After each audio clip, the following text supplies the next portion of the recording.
What is social media? What are the effects of excessive use of social media? How can social media be addictive? What does social media do to your brain? Social media, the good, the bad, the ugly. Social media is known as being an easily accessible range of platforms on which you can view people's lives, build relationships, or share photos of your own daily life. But using social media to connect in these ways can have benefits and drawbacks. The endless opportunity to scroll entrances us, and I was beginning to wonder, how is this affecting me psychologically? We have come to find that there is an extraordinary link with social media and mental health.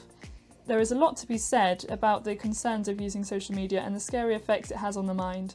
As we could guess, social media is used widely by many people across the world.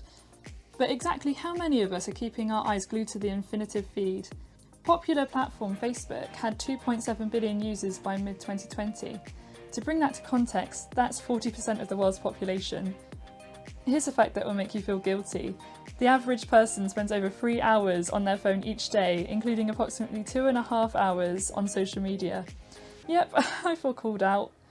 Following a personal survey that was completed by over 50 people, 70% said they use social media in the evening as a leisurely activity when they are winding down, as an escape after a long day perhaps? During a typical day, when are you most likely to use social media? I might use it first thing in the morning and have a quick glance to see if there's anything that strikes my interest. And then once again in the usually afternoon, maybe a little bit in the evening, but not for very long. Generally speaking, I check it in the morning or in the afternoon, like just when there's everything else is done with the day, and I'll do my final little checks. How often do you use social media? I'm not on it every day, so I'd say probably 4 or 5 times a week. Diving into the various topics of social media, the first obvious one that springs to mind is filters. Filters are fun, but also fake. Filters are used to strengthen false illusions. Although the people using them may not realise, subconsciously this is exactly what they're doing. We get used to seeing such perfection that we feel insecure about our own looks. This eats away at our self-esteem until we feel self-conscious about every minuscule detail of ourselves. It isn't the healthiest, to say the least. Referring to the information from my survey, 30% of participants say that low self-esteem is something they've experienced as a result of social media usage. 14% said that filters could be the most damaging part of social media. What negative effects has social media had on you? It doesn't really affect me in that way, but what I do notice with social media from a negative standpoint is that it implies a degree of trust. You know, it's like the fact checkers on Facebook, where they claim they fact check something around the vaccines or COVID, but anyway, at any rate, it turns out they're not fact checkers at all, they're checking opinions, so it's not really facts, and yet we trust it, or supposed to trust it. Previously, I've kind of had a comparative mindset where I feel like, oh, I'm not doing this thing that this other person is doing, so my life is not as interesting or as fun, my life is boring. One huge problem people face while on social media that links to filters is comparison. We have thoughts similar to, why don't I look like that? Having social media friends can be tricky. You don't have the advantage of understanding their body language, making eye contact, or engaging in physical contact. These are things that make a friendship more real. The toughest thing is that social media friends can just turn you off like a switch without further thought. Your friends can just stop answering you. What did you do? Do you even know what went wrong? No longer responding is an easy option for a friend to say that they don't want to be your friend anymore. You can't trust how long a friendship will last online. Another key drawback of social media friends is that meeting them in person is unlikely. If you want to do something like join someone for a meal in a restaurant, your social media friends are less likely to help with that unless they are people you also see in real life. Almost everyone who took my survey said they highly valued the importance of face-to-face interaction over digital interaction. However, the majority of people expressed that they only see their friends in person a few times a month. 3% said they don't even have face-to-face friends, are more choosing to settle with friends online. I want us to know how much you value the importance of face-to-face socialisation with your friends. Well, I think it's vitally important. I think without, talking to people, it's really hard, much harder to get an idea of the tone of the conversation. I think it's way more important than anything that social media can provide. There's something about seeing a person's reaction, even their body language and the way that they, their tone of voice. There's all these little micro cues that are way useful when communicating that you just can't get on social media. How often do you see your friends face to face? Pre-COVID, not a lot. I used to be very much a hermit. I used to just like sit on like the computer all the time. But now I'm really trying to make more of an effort to see people. What is FOMO and what causes it? An increase of social media usage has seen an increase in the term FOMO. Fear of missing out is very common, especially among teens. This causes feelings of exclusion and dissatisfaction. This in turn makes us want to use social media to a more excessive extent, and we can become obsessed or, even worse, possessive over our friends. But how does it occur? Fear of missing out tends to happen when your friends are on social media and you notice them doing things without you. They could, for example, be creating group chats without you. You might come across an image of a friend out with other friends and wonder why you weren't there with them. Or, when your friends and classmates are using social media, you may worry about missing a message, an inside joke, or other information that connects you to your peers. A high 25% of people who took my survey selected fear of missing out as a negative effect social media had caused them to experience.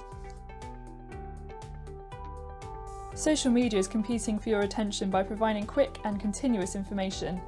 It's easily accessible and juices out new information with every click. This causes us to find distraction much more compelling. This is when our brain starts to be affected.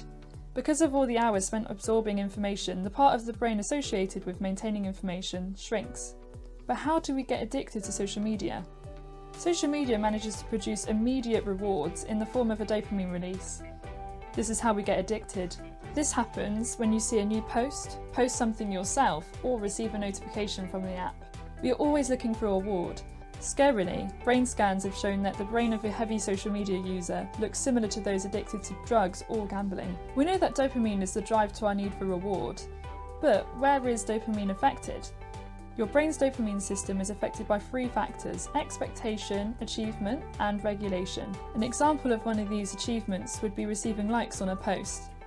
People then feel the need to keep using it in order to repeat this good feeling. Addiction is a problem sprouted from becoming reliant on social media at every point of the day, and this is why. With my survey, it was discovered that most people thought comments are the most damaging part of social media. What aspect of social media could be damaging?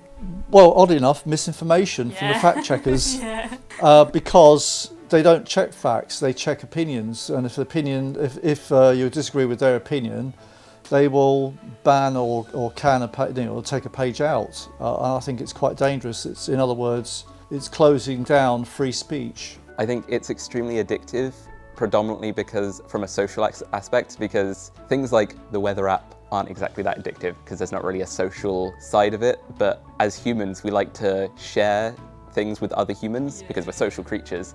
And so even if it's not something that you posted, you see a post and you're like, I want my friend to see that, so you share it. And I think that's why is we get so caught up in that feedback loop of constantly like sharing things all the time that it kind of gradually loses meaning and we become almost numbed to the feeling of actually socializing. How do you feel when people like your posts? It excites me because it's like, oh, this person has seen the post. And I try really hard to not get caught up with the numbers anymore because I feel like a lot of the time we're conditioned to think, oh, this post didn't do that well. That must be a bad post. And it's like, no, maybe not everybody is on their phone when you posted that and they just didn't see it. This is Christina, an average teenager, and her rather oblivious mother, Michelle. There were no signs, symptoms, or any change in attitude and behaviour that would tell Michelle, a 42-year-old executive assistant, that her daughter, Christina, was going through emotional distress. Christina would master the terrific act of covering this up. She went about her life seemingly happy, except on the inside she was deeply unhappy. The teen's morning routine consisted of waking up every day at 6 a.m. and, while she was still half asleep, going on her phone to tediously browse through social media. Christina would subconsciously do this to find an emotional fix. Christina, while on an emotional roller coaster involving social media and other personal issues, still showed no signs of distress. I wonder if that's because she was too busy getting her fix on social media and her parents were too busy living their own lives that no one noticed anything. Not speaking up about problems early on is a cause for disaster. Christina, however, continued on. Did it ever cross anyone's mind that social media can be good too?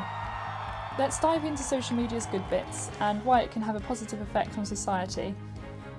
Starting off with, why growing relationships on social media is so convenient. Firstly, being able to connect with your friends anywhere in the world is pretty cool. I could find someone who has the same interest as me, and even though we live on the other side of the world, I can still talk to them. Being able to communicate with friends outside of talking in person is extremely useful. What if they've gone on holiday? You still have a way of sharing that experience with them and speaking to each other if you need to. There is an amazing opportunity to meet people like you regardless of where they are, and a chance to build and maintain already existing friendships regardless of how far apart you are physically.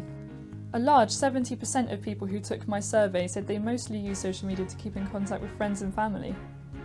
66% said that it's allowed them to connect with people who they can't see face to face. What do you currently use social media for?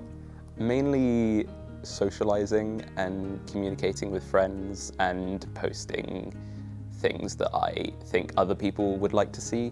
I think mostly I use social media for keeping in contact and keeping up with friends and family on one hand, and for promotion and sharing work or films or comic and that kind of thing on the other hand. I just have a look to see what people have been up to, people I don't see very often, to see if they put any updates. What positive effects has social media had on you? I have spoken to and gotten the chance to meet so many people through social media. It has allowed me to connect with so many people. I feel extremely lucky to know all the people that I know because of social media. Well, I met my wife on social media, so that's a positive benefit. And I think it does, it connects people, it allows people, especially people who are a bit anxious and nervous in real life, can actually be more themselves online. Social media can be extremely useful for socially anxious or introverted people. They may find it easier to connect with people without actually speaking, as there is less pressure involved. It feels a lot less hazardous and draining than face-to-face interactions are, so it's a suitable option. Teens who feel that social interactions are difficult for them say that social media is a great way for them to make friends. So, heading back to Christina's story.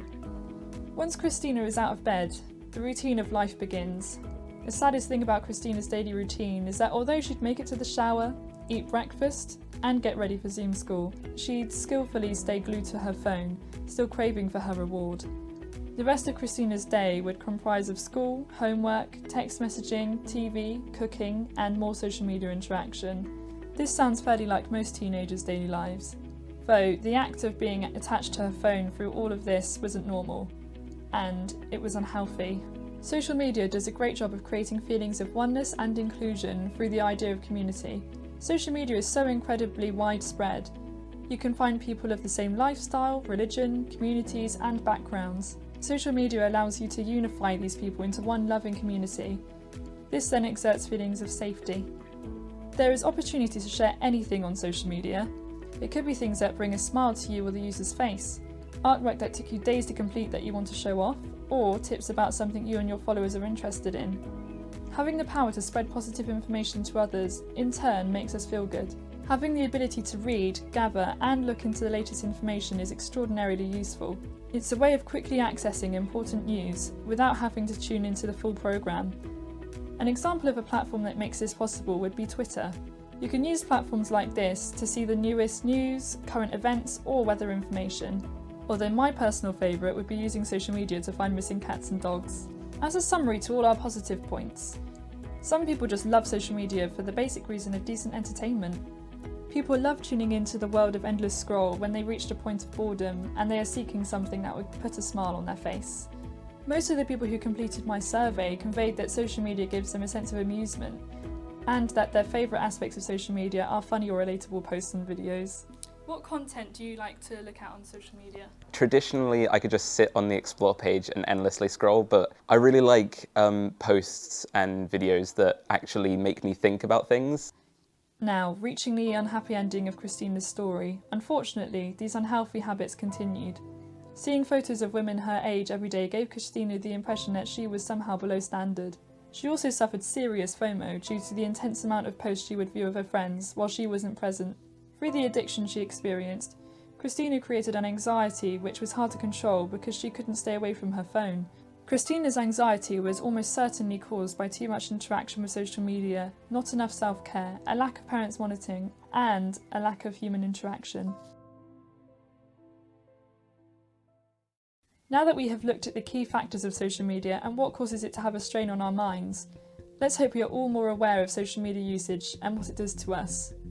Applying ways to cope and change habits, and learning how to sensibly enjoy social media is of key importance moving forward. We can set ourselves boundaries or remind ourselves to be kind no matter what the circumstances are. We can certainly enjoy social media, but not too much. Tell yourself to take breaks if things feel as though they are getting out of hand, because that's in your control. Choose the platforms that make you happy and delete the ones that don't. You aren't expected to be in possession of every popular platform out there. Talk to the people you truly like and block the ones who treat you poorly. Follow the accounts that influence you positively, not negatively. Social media doesn't have to be bad. It can be good too.